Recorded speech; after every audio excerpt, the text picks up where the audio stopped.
a Bitcoin midweek update sa Bitcoin natin, trade idea, no? So we posted this at the start of the week, and yun nga, from here,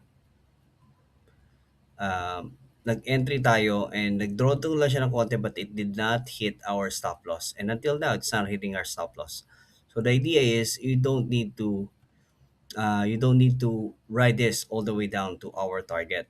All right, so we just keep on selling on those levels na pinakita natin dito. So if we're gonna go to the lower time frame, this is actually already a gain, no? Nag-hit na siya ng gain, and ayun nga, it went back to our sell entry, and then it's hitting our gain as well.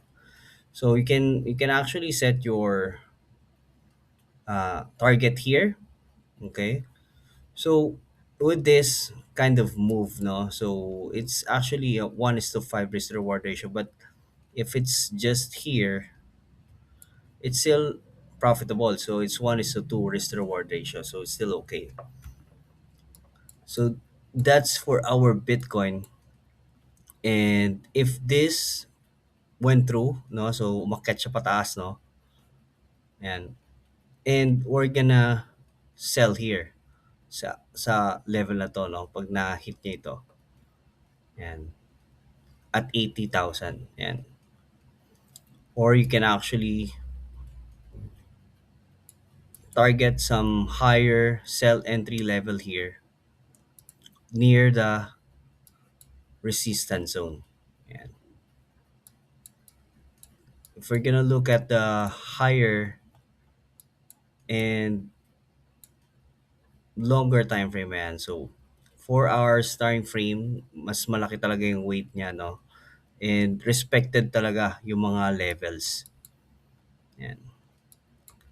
So, kung makita natin, kala natin pataas.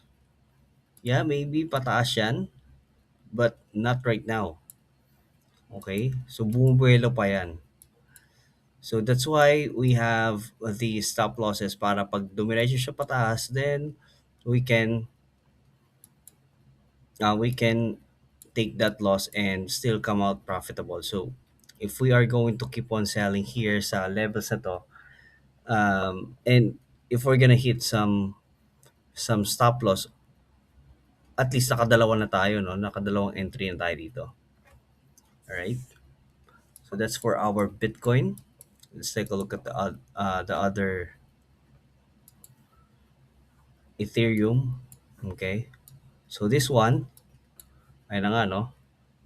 So nagkaroon nga tayo dito ng entry at 2245. Okay?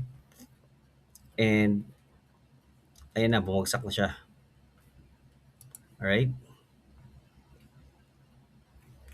So medyo malaki-laki yung move niya. So it's a downward continuation with Ethereum. And I think we can just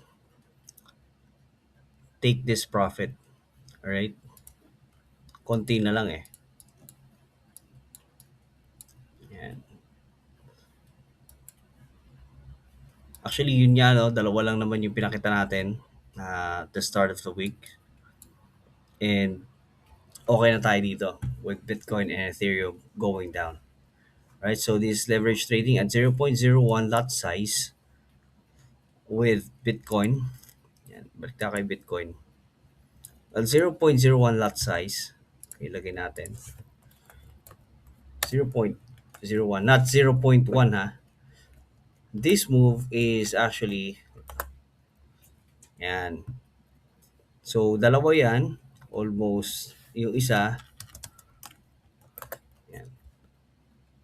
And this is for the lowest lot size, okay? If we're going to make it 0.1, then you just need to times 10, no? So that's, okay. So, sample computation lang naman yan. Alright? So, this is what? Few days? 3 days? And it's not bad. Right, so that's it for our Bitcoin market update.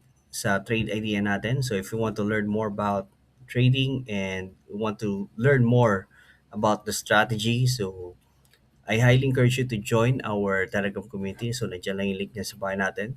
See you there.